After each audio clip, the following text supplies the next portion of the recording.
नमस्कार। आप देख रहे हैं संतोष पाठक ऑफिशियल। मैं हूं आपके साथ शिव कुमार।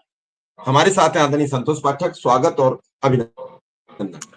बहुत बहुत नमस्कार और संतोष पाठक ऑफिशियल यूट्यूब प्लेटफॉर्म के भी तमाम दर्शकों को नमस्कार।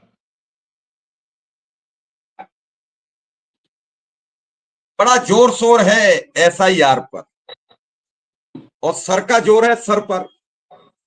बड़ा ताज्जुब है, शब्द समझिए। जैसे कहते हैं कि वो कौन सा अलंकार है, कौन सा व्यंजन है कि सर का जोर है सर पर और काटे जा रहे हैं सर।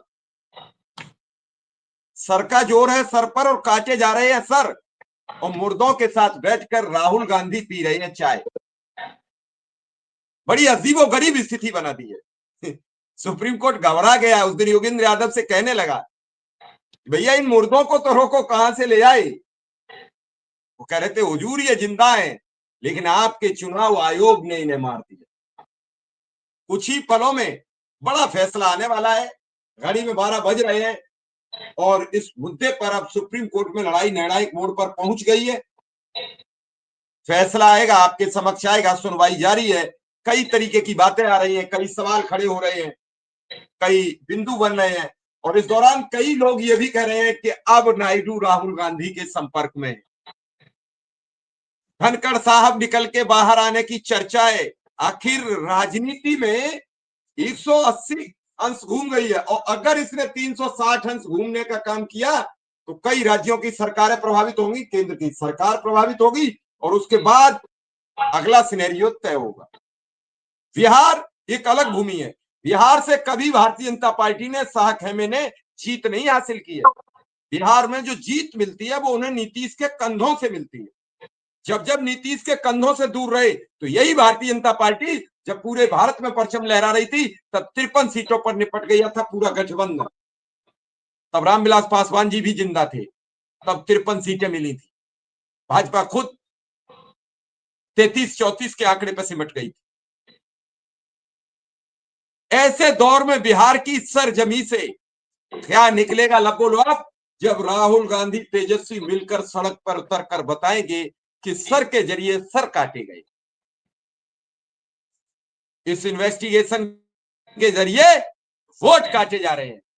60 लाख वोट तो चुनाव आयोग स्वीकार कर रहा है। अब भाई ऐसे घर मिल रहे हैं। एक माताजी रहती है, बूढ़ी है, हम बुढ़िया तो नहीं कह सकते क्योंकि हम तो पढ़े लिखे लोगों में आते हैं।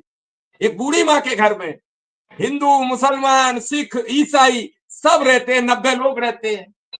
वो बेचारी कह रही थी, मैं तो अकेली रहती हूँ, मैं 90 लोगों के लिए पानी की व्यवस्था नहीं कर सकती, भोजन तो बड़ी बात है, 90 गिलास पानी भी नहीं लाके पिला सकती है। इस उम्र की है माँ वो मेरी। शर्म आती है इस सिस्टम पर बातचीत करते हुए। और ऐसे बेईमाना से अगर सरकारें बनेंगी तो क्या जनता का काम करेंगी। वो तो उसी के लिए काम करेंगे जो इस बेईमाना में पैसे खर्च करेगा। बेईमाना में पैसा बहुत खर्च होता है, ईमानदारी में पैसा नहीं खर्च होता है।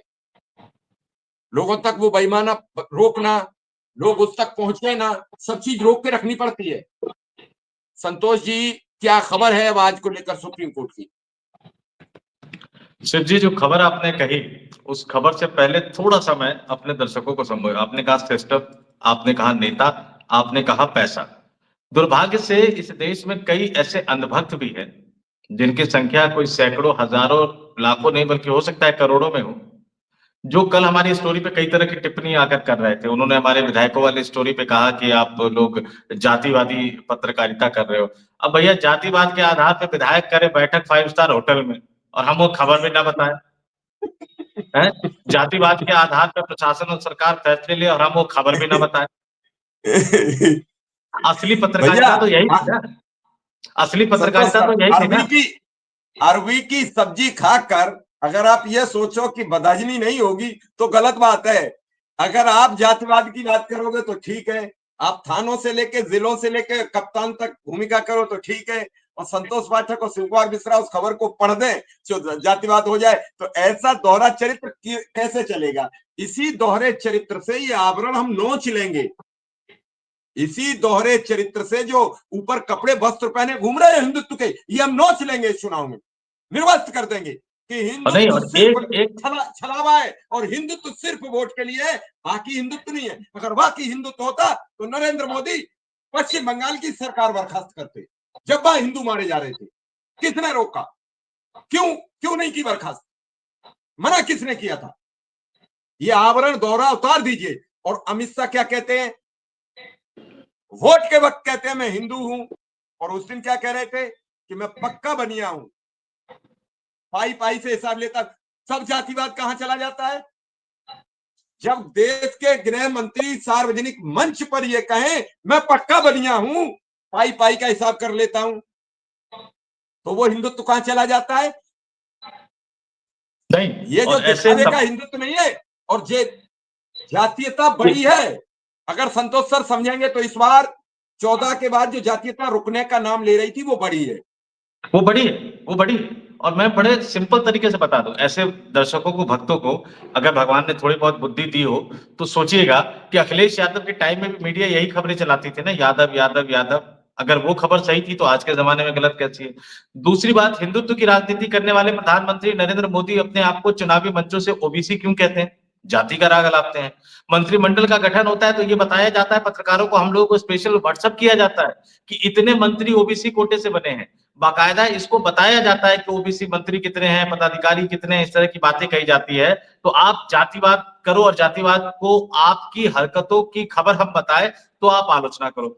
दूसरी बात एक और कहूंगा, जितने लोग भी असभ्य भाषा में कमेंट कर रहे हैं ना, अपने संस्कारों को ना दिखाए।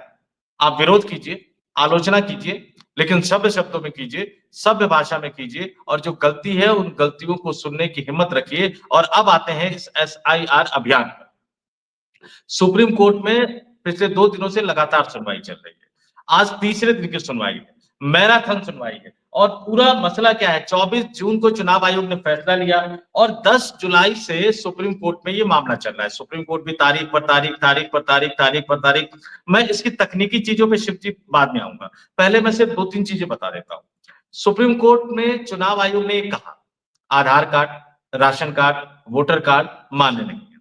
सुप्रीम कोर्ट ने यह भी मान लिया कि हाँ भाई, आधार कार्ड नागरिकता का सबूत नहीं है, उसको सत्यापित करने की जरूरत है। अब मुझे बताइए, इस देश के 144 करोड़ लोगों से मैं पूछता हूं, आपके पास क्या सबूत है जिससे आप साबित कर सको कि आप भारत के नागरिक हो? पासपोर्ट कितने लोगों के पास है? कितने लोगों के पास है पासपोर्ट? तो आपका आधार कार्ड वैलिड नहीं है, तो ये लंबी लंबी लाइनें लगाकर किलोमीटर लाइन लगवा के आपने आधार कार्ड क्यों बनवाया? क्यों हर 10 साल पे मैसेज भेजते हो कि आधार कार्ड का जो बायोमेट्रिक है उसको अपडेट करो? बच्चों के बायोमेट्रिक को 5 साल के बाद, 15 साल के बाद, 18 साल के बाद अपडेट करने का मैसेज क्यों भेजते हो? आधार का इतना बड़ा सेटअप, इतना बड़ा ऑफिस क्यों आपने तैयार कर रखा है? पूरे देश को आधार कार्ड बनाने की लाइन पर आपने क्यों लगवा दिया था? आपने सभी बैंकों को, जिन बैंक धारकों ने, लोगों ने, जिन्होंने अपने आधार कार्ड को बैंक खातों के साथ नहीं जोड़ा, आपने उनके बैंक खातों को रोक कैसे दिया? आप गैस की सब्सिडी उसी आधार कार्ड के जरिए आप लोगों के खातों में भेजते हो। आप किसान सम्मान निधि का जो पैसा है उसी आधार कार्ड के जरिए आप लोगों के खातों में भेजते हो। बतौर भारतीय आप या मैं, बल्कि मैं सुप्रीम कोर्ट के जज से भी पूछना चाहूंगा कि अगर आधार कार्ड वैलिड नहीं है और पासपोर्ट अगर हमने बना नहीं रखा, तो बताइए मैं कैसे अपने आप को साबित करूं कि मैं भारत का नागरिक? और ये संविधान सभा की बहस भूल गए। शिवजी, संविधान सभा की बहस मैं अपने दर्शकों से कहूंगा जाकर उठाकर देख ले। संविधान सभा में 3 दिन तक सिर्फ इसी बात पर बहस चली कि नागरिकता के कॉलम क्या क्या होंगे, नागरिकता की शर्तें क्या क्या होंगी, नागरिकता किस तरह से होगी, और नागरिकों को सरकार चुनना। अब सरकार ने बिठा दिया उसको, अब चुनाव आयोग का, मुख्य चुनाव आयुक्त कह लीजिए या जो भी कह लीजिए, अब वो मुख्य चुनाव आयुक्त कहेगा कि नहीं, मैं बताऊंगा कि मतदाता कौन है, मैं बताऊंगा कि वोटर कौन है, मैं 65 लाख लोगों के नाम काट दूंगा, और मैं कारण भी नहीं बताऊंगा कि इन 65 लाख लोगों के नाम मैंने क्यों काटे। लोगों से कहूंगा सोचिए, चश्मा हटा लीजिए भक्ति का, सीधे सीधे सोचिए कि आपके पास क्या सबूत। चुनाव आयोग ने कह दिया पूरे देश में लागू करेंगे, पश्चिम बंगाल में लागू होगा, केरल में लागू होगा, असम में लागू होगा, देश की राजधानी दिल्ली में लागू होगा, उत्तर प्रदेश में विधानसभा चुनाव से पहले उत्तर प्रदेश में लागू होगा, गाजियाबाद, नोएडा, मेरठ, बुलंदशहर, आगरा, हाथरस, मथुरा, फर्रुखाबाद, बदायूं, लखनऊ, गोरखपुर, वाराणसी, इन तमाम देश में लागू होगा। कहां से लाओगे दस्तावेज, जो 11 मान्य दस्तावेज चुनाव आयोग मांग रहा है? आधार कार्ड को क्या करे, गंगा नदी में बहा दे? दिल्ली वाले यमुना नदी में बहा दे? वोटर आई कार्ड और राशन कार्ड को क्या करे? मध्य प्रदेश वाले नर्मदा मैया की गोद में बहा दे, उत्तर प्रदेश वाले गंगा नदी में बहा दे, उत्तराखंड वाले भगीरथी में बहा दे, गंगा नदी में बहा दे। क्या करें हम आधार कार्ड का, राशन कार्ड का, वोटर आई कार्ड का? यही सवाल है। तकनीकी पहलू में नहीं जाते हम, सिर्फ यही सवाल है। 65 लाख लोगों की नागरिकता तय करना क्या चुनाव आयोग का काम? और फिर जज साहब को एक बात और भी याद दिलानी जरूरी है। जैसे कि मैंने कहा कि इसमें लगातार सुनवाई चल रही है। अब लगातार सुनवाई चल रही तो 29 जुलाई को जज साहब ने क्या कहा? 29 जुलाई को जज साहब ने कहा था याचिकाकर्ताओं से कि 15 ऐसे लोगों को लाकर हमारे सामने कर दीजिए जिन्हें चुनाव आयोग ने अपने लिस्ट में मृत घोषित कर दिया हो, यानी मरा हुआ बता दिया हो, और ऐसे 15 लोग हमारे सामने आप जीवित लाकर रख दीजिए, हम चुनाव आयोग के खिलाफ कड़ी कार्रवाई करेंगे। प्रशांत भूषण ने लाकर रख दिया, याचिकाकर्ताओं ने लाकर रख दिया। अब जब उसको सामने रखा गया, जब याचिकाकर्ताओं ने योगेंद्र यादव, प्रशांत भूषण, कपिल सिब्बल, इन तमाम लोगों ने जब उन लोगों को सामने रखना शुरू किया तो क्या कहा गया चुनाव आयोग के वकील के जरिए कि नहीं नहीं, ये नाटक यहां मत कीजिए, वो नाटक न्यूज रूम में होते हैं, जाकर इनका वोटर आई कार्ड बनवाने में मदद कीजिए। अब पता नहीं कैसे जज साहब ने उसको बर्दाश्त कर लिया, जज साहब ने कैसे झेल लिया, क्योंकि जज साहब ने खुद ही कहा था कि 15 लोगों को ले आइए, हम चुनाव आयोग के खिलाफ कड़ी कार्रवाई करेंगे। जज साहब ने कल की सुनवाई में भी कहा कि अगर इसमें अवैधता साबित हो जाती है तो हम इस पूरे प्रोसेस को अवैध घोषित कर देंगे। पता नहीं जज साहब को याद है नहीं, टिप्पणी इतनी ज्यादा करने लग गए हैं कि अगली सुनवाई में भूल जाते हैं कि पिछली सुनवाई में क्या कहा। फिर राहुल गांधी ने उन सबको बुलाया और चुनाव आयोग पर कटाक्ष कर दिया कि आज चुनाव आयोग की मेहरबानी से मुझे मृत लोगों के साथ चाय पीने का मौका मिला है। इससे बड़ा कटाक्ष क्या हो सकता है? और उसमें भी जब राहुल गांधी ने प्रेस कॉन्फ्रेंस की, राहुल गांधी ने दिल्ली की सड़कों पर हंगामा काटा अपने 303 सांसदों के साथ। मेन स्ट्रीम मीडिया ने क्या किया? बायकॉट कर दिया। लोकतंत्र में जब जब ऐसे क्षण आते हैं, जब चुनाव आयोग जैसी संवैधानिक संस्था गड़बड़ी करती है, सुप्रीम कोर्ट के जज अपनी पूर्व की टिप्पणियों को भूल जाते हैं, चुनाव आयोग के वकील बढ़ चढ़कर सुप्रीम कोर्ट के अंदर कहते हैं कि नौटंकी मत कीजिए, जिनके नाम आपने मृतक घोषित कर दिए, क्या इससे बड़ा कोई अपराध हो सकता है? इस देश में सब लोग जानते हैं। संतोष जी एक सवाल ये भी है कि चुनाव आयोग अपनी खुद टिप्पणी भूल गया। उसने कहा था 15 लोग अगर ऐसे ले आओ जो मृतक साबित किए गए हैं तो मैं ये प्रक्रिया सुप्रीम रोक कोर्ट ने दूंगा। कहा था, ये सुप्रीम कोर्ट ने कहा था जज साहब ने। हाँ, सुप्रीम कोर्ट ने कहा, और फिर सुप्रीम कोर्ट ने सुनवाई के दौरान अपनी ही टिप्पणी को नदारद कर दिया जब योगेंद्र यादव 12 लोग लेके पहुंच गए। कहना क्या चाहते हैं? वो कहते नहीं हम लोग फिल्मों में कि आप कहना क्या चाहते हो। और पूरे देश ने देखा कि 100 सांसद विधिवत प्रेस कॉन्फ्रेंस कर रहे थे, 300 सांसद सड़कों पर थे। चुनाव आयोग, वो क्षमा चाहेंगे, सुप्रीम कोर्ट के जज साहब कह रहे हैं कि मुझे ऐसी प्रेस कॉन्फ्रेंस की कोई जानकारी नहीं है। अब आप बताइए, क्या कहा जाए, कैसे निपटा जाएगा? भाई, गरीब का न्याय कोर्ट होता है। जब हम आपस में छोटे लोग बड़े लोगों से भिड़ जाते हैं तो क्या कहते हैं? चल तुझे कोर्ट में देखेंगे, अदालत में देखेंगे। किसी ने ये तो कहा नहीं कि थाने पे देखेंगे, चौकी पे देखेंगे, सरकार में देखेंगे। और वो अदालत अगर न्याय नहीं देगी, जिन लोगों के साथ राहुल गांधी ने चाय पी या जिन्हें योगेंद्र यादव लेके आए, तो क्या न्याय पर भरोसा बढ़ेगा? बड़ा सवाल है।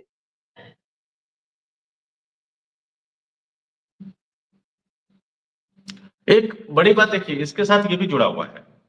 आप ये देखिए कि जस्टिस सूर्यकांत हो, जस्टिस बागची साहब हो, उनके पास एक बड़ी जिम्मेदारी है। ये मसला सिर्फ एसआईआर का, ये मसला सिर्फ वोटर लिस्ट का मसला नहीं। पूरे मामले में जैसे सुनवाई हुई, अभिषेक मनु सिंघवी ने तर्क रखे, कपिल सिब्बल ने तर्क रखे। उन तर्कों का लबोलुआब क्या है कि 65 लाख वोटरों के नाम काटे गए। उन लोगों के नाम काटे गए जिसमें मृतकों की संख्या भी बड़ी बता दी गई। ये कह दिया गया कि कुछ लोग जगह छोड़ के चले गए, कुछ लोगों का पता लगा डुप्लीकेट कार्ड है। यहाँ तो खुद भारतीय जनता पार्टी के नेताओं के डुप्लीकेट कार्ड लगातार तेजस्वी यादव खुलासा करते जा रहे हैं। तो डुप्लीकेट कार्ड है, चलिए मान लिया आपने 65 लाख लोगों के नाम काट दिए, मान लिया आपकी लिस्ट पर हमें पूरा भरोसा है। सबसे बड़ी बात है कि आपने जो वोटर लिस्ट, जो ड्राफ्ट वोटर लिस्ट जारी की है, उसको रीडेबल फॉर्मेट में क्यों नहीं दे रहे? देखिए यही सवाल राहुल गांधी का भी था वोटर लिस्ट को लेकर कि जो भी आप लिस्ट जारी करते हैं उसको रीडेबल फॉर्मेट में डिजिटली क्यों नहीं जारी करते? डिजिटल का जमाना है ना, प्रधानमंत्री जी तो डिजिटल इंडिया के बहुत बड़े पैरोकार है ना, तो रीडेबल फॉर्मेट में क्यों जारी नहीं करते? क्यों? क्योंकि उस फॉर्मेट में जारी करेंगे तो आप मान के चल लीजिए कि 7 से 10 दिन में पूरा का पूरा दूध का दूध और पानी का पानी हो जाएगा कि उस 65 लाख लोगों में से कितने लाख लोगों के नाम आपने गलत तरीके से काटे। अब क्या होता है कि बूथ वाइज ढूंढना पड़ रहा है, फिर भी ये ढूंढ के लेके आए। राष्ट्रीय जनता दल के एक सांसद ने बाकायदा ये कहा सुप्रीम कोर्ट में पत्रकारों से बात करते हुए कि सुप्रीम कोर्ट हमें एक ट्रेन मुहैया करा दे, हम पूरा ट्रेन भरकर उन लोगों से ला सकते हैं जो जीवित है, लेकिन चुनाव आयोग ने अपनी जो लिस्ट बनाई है उसमें उनको मृतक घोषित कर रखा है। बताइए, अगर कोई इस तरह से लाने को तैयार है, यानी इतने लोग तो है ना, पूरी ट्रेन भर के लाने को तैयार है, मतलब इतने लोग तो है ना जिनका नाम चुनाव आयोग ने गलत तरीके से काट दिया।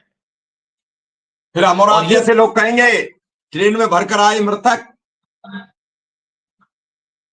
हाँ, सवाल ट्रेन में करोगे। भरकर आए मृतक, और वो हम कहेंगे। वही काम पत्रकारिता का है, वही काम मीडिया का है। कल कायदे से क्या होना चाहिए था? कल कायदे से राहुल गांधी के घर पर जाकर चाय पीने का समय नहीं मिलना चाहिए था इनको। मैंने चैनलों में लंबे समय तक काम किया है। जब भी इस तरह की कोई चीज आती थी तो तुरंत ऑफिस से रिपोर्टर को कहा जाता था लेके आओ, स्टूडियो लेके आओ, स्टूडियो लेके आओ, और फिर उसमें होते मृत व्यक्ति के साथ लाइव शो। आपने मरे हुए व्यक्ति का लाइव शो देखा है कभी? इस तरह की हेडलाइन होती। हिम्मत नहीं है मीडिया की। कौन है जो उनको रोक रहा है? या कहीं ऐसा तो नहीं कि जैसे आपातकाल को लेकर आडवाणी जी कहा करते थे उस तरह की हालत हो गई है कि उनको चुप रहने को कहा जा रहा है, वो लेट गए हैं कि भाई बाप हम पूरी तरह से नतमस्तक है, आप तो छोड़िए, आप जो कहेंगे वो तो हम मानेंगे, बल्कि आप जो सोचेंगे वो भी हम करने को तैयार हो जाएंगे, और जो आप नहीं सोचेंगे वो तो सबसे पहले कर देंगे।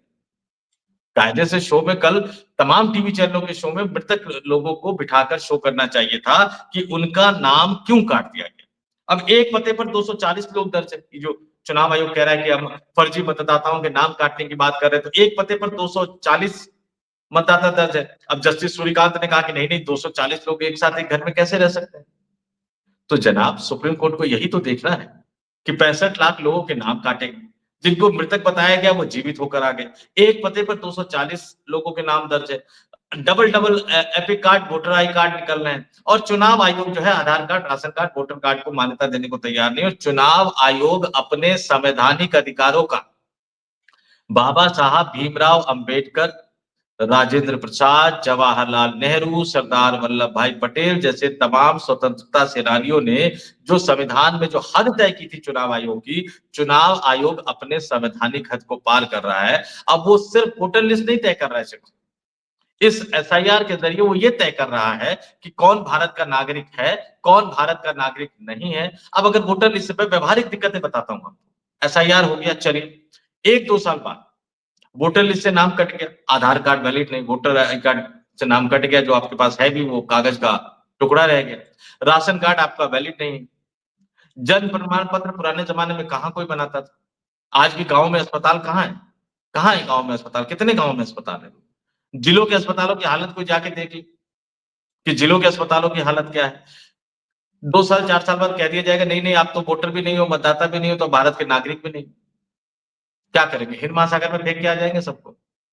आप पता कीजिए कि सीतामढ़ी के आप रहने वाले हैं, वोट फोट बनेगा कि नहीं, बाद में पता लगे जमीन पर भी कोई कब्जा कर ले, आप देखते रह जाओ, पता यही करते रहिए हालत हो लगा। जाएगी, यही हालत हो जाएगी। इसी तरह की अराजक स्थिति की तरफ इस देश को ले जा रहे हैं। इस देश में आपातकाल जैसा भी समय लगा, लेकिन उस समय भी लोगों को भरोसा था कि जिस दिन आपातकाल हटेगा, लोकतंत्र का सवेरा आएगा, चुनाव होगा, तो हम अपने वोटों के जरिए तख्त बदल देंगे, ताज बदल देंगे, हुक्मरानों को बता देंगे कि ये टेम्परेरी घर है आपका, परमानेंट घर मत समझिएगा इसको। आज लोगों को ये भरोसा ही नहीं है कि चुनाव में आप जो वोट डालोगे वो वोट वाकई उसी जगह पहुंचेगा जिस जगह आप पहुंचाना चाहते हैं। लोकतंत्र से अगर ये भरोसा खत्म हो जाएगा शिव जी, तो बहुत खतरनाक है, बहुत खतरनाक है। मैं फिर से कह रहा हूं, इससे पहले राजीव कुमार ने जो किया, ज्ञानेश कुमार ने जो किया। पाकिस्तान की दिक्कत क्या है? भारत इस भारतीय उपमहाद्वीप का अपने पड़ोसी देशों में इकलौता ऐसा देश है जहां आजादी के बाद हमें जवाहरलाल नेहरू और सरदार वल्लभ भाई पटेल जैसे नेता मिले। तमाम संवैधानिक संस्थाएं बनाई गई, संसद, चुनाव आयोग, योजना आयोग जिसका नाम बदल के इन्होंने नीति आयोग कर दिया, देश के विकास की गाथा एक तरह से रची गई। आप उन तमाम संवैधानिक संस्थाओं को एक-एक करके खत्म करने पे तुले हुए। ऐसा नहीं है कि पहले सब कुछ ठीक था। मैं बिल्कुल कतई नहीं कह रहा कि पहले सब कुछ ठीक था। लेकिन पहले डर था, अंकुश था। चुनाव आयोग पर आरोप लगे, चुनाव आयोग जांच करवाता था। चुनाव आयोग कार्रवाई करता था। यहाँ तो पहले वाले मुख्य चुनाव आयुक्त थे, अब तो खबर आ रही है कि विदेश भाग गए हैं। वो शेरो-शायरी के अंदाज में जवाब दे देते थे। नए वाले कहते हैं कि शपथ पत्र दे के करो, नहीं तो वापस लो। कल अनुराग ठाकुर ने कई तरह के आरोप लगाए, उत्तर प्रदेश के कई संसदीय क्षेत्रों के। अखिलेश यादव के संसदीय क्षेत्रों को लेकर आरोप लगाए, पश्चिम बंगाल को लेकर आरोप लगाए। अभी तक ज्ञानेश कुमार का बयान नहीं आया सूत्रों के हवाले से कि अनुराग ठाकुर शपथ पत्र देकर अपने आरोपों को साबित करो या देश से माफी मांगो। हिम्मत नहीं है ज्ञानेश कुमार, हिम्मत नहीं है चुनाव आयोग की कि वो अनुराग ठाकुर, जो सिर्फ भारतीय जनता पार्टी के सांसद है, उनको कह सके कि शपथ पत्र दो, नहीं तो झूठे आरोप लगाए हैं, माफी मांगो। अब तो खुद भारतीय जनता पार्टी ही चुनाव आयोग की वैधता पर सवाल उठा रही है। रायबरेली में वोटर लिस्ट को लेकर उन्होंने क्या बातें कह दी। अब तो नहीं कायदे से जब नहीं, एक चीज अब कहूंगा, तो जब लोकसभा चुनाव पर राहुल गांधी के बाद अनुराग ठाकुर ने भी आवाज उठा दी, तो नरेंद्र मोदी को आगे बढ़ना चाहिए, राष्ट्रपति भवन जाना चाहिए, द्रौपदी मुर्मू को इस्तीफा देना चाहिए, देश की जनता को कहना चाहिए कि अब मेरी पार्टी ने भी लोकसभा चुनाव के नतीजों पर सवाल उठा दिया है, तो मैं इस्तीफा दे रहा हूं, लोकसभा बंद करवाने, और इस देश में मध्यावधि चुनाव होगा, मैं दोबारा से जनता के पास जनादेश लेने के लिए जा रहा हूं। भाई आपकी पार्टी ने सवाल उठा दिया जरा देश में, भारतीय जनता पार्टी ने सवाल उठा दिया, तो अब इसमें बचा क्या है। तो देखते हैं कि आज सुप्रीम कोर्ट में जज साहब को अपनी पुरानी टिप्पणी याद है कि नहीं है कि हम पूरी प्रक्रिया को अवैध घोषित कर देंगे। इतने मृत लोग सामने आ गए हैं। नागरिकता का फैसला क्या चुनाव आयोग कर सकता है कि नहीं कर सकता, और आधार कार्ड अगर नागरिकता का प्रमाण पत्र नहीं है, वोटर आई कार्ड अगर नागरिकता का प्रमाण पत्र नहीं है, राशन कार्ड अगर नागरिकता का प्रमाण पत्र नहीं है, तो मिलॉर्ड साहब को फिर अपने उस कलम से एक आदेश जारी कर देना चाहिए कि अगले 1 महीने में देश का हर नागरिक जो है पासपोर्ट जाकर पासपोर्ट बनवा ले। तो जैसे आधार कार्ड की लंबी लाइन लगी थी, वैसे पासपोर्ट की लंबी लाइन लग जाएगी, और 1 साल बाद फिर जो नया मुख्य चुनाव आयुक्त होगा वो कहेगा नहीं नहीं, हम तो एसआईआर अभियान कराएंगे, उसमें हम पासपोर्ट को भी नहीं मानेंगे। कर लो, खुला खेल कोई करो नया सदा। कोई नया ऑप्शन लाया जाएगा, कोई नया पेपर बताया जाएगा। मैं कई बार ये पढ़ता हूं, आप भी पढ़ते होंगे कि नए कानून बनाए गए, लेकिन कानून का नाम बदला गया, कानून की प्रक्रिया वही रही जो पहले में थी। ऐसे कानून बदलने से जनता को क्यों भ्रमित किया गया। धारा 370 हटी। धारा 370 जब हटी तो लोगों को लगा कि कश्मीर में सब कोई मकान ले लेगा, दुकान ले लेगा। कितने लोग ले पाए? कोई लिस्ट हो तो सार्वजनिक की जाए। कश्मीर में क्या बदला? केवल सदन में यह बदला कि हमने ये बदलाव कर दिया। देश बढ़ती जनसंख्या का देश है, इसे रोजगार चाहिए, इसे महंगाई से बचत चाहिए, इसे अपना वोट डालने का अधिकार छीना जा रहा है। 60 लाख लोग, पाठक जी, एक बड़ी संख्या है। 65 लाख लोग, शिव जी 65 लाख। 65 लाख लोग, 65 लाख लोग ईमानदारी से वोट करें तो 15 विधायक चुन देंगे जो वोट पड़ते हैं। हर विधानसभा में 2.5-3 लाख 3 लाख ही वोट पड़ता है, और क्या कहा जाए, क्या बोला जाए, 3 तो सांसद चुन देंगे 20-20 लाख के वोटों में। अब यही नहीं रुकी, अब सुनने में यह आ रहा है कि लगभग 2 करोड़ वोट और कटेंगे। अभी पूरा हुआ कहां है? तो देखते हैं, सुप्रीम कोर्ट के हमें निर्णय की प्रतीक्षा रहेगी। जैसे ही निर्णय आएगा सबसे पहले लेके आपके सामने हाजिर रहेंगे। प्रयास करेंगे कि हम जानकारी लेकर आपको विधिवत पूरा घटनाक्रम, पूरा प्रोग्राम, पूरी सुनवाई के बारे में विस्तृत बातचीत करें। फिलहाल इस कार्यक्रम में इतना ही। दर्शकों का और संतोष पाठक जी का बहुत बहुत आभार, बहुत बहुत धन्यवाद। तमाम दर्शकों का आभार, धन्यवाद, और आज दिन भर हमारे साथ जुड़े रहिएगा। हम इस मुद्दे पर जैसे सुप्रीम कोर्ट से कुछ बड़ा फैसला आएगा, हम आपके सामने लेकर तुरंत आएंगे। तो आभार, धन्यवाद और नमस्कार।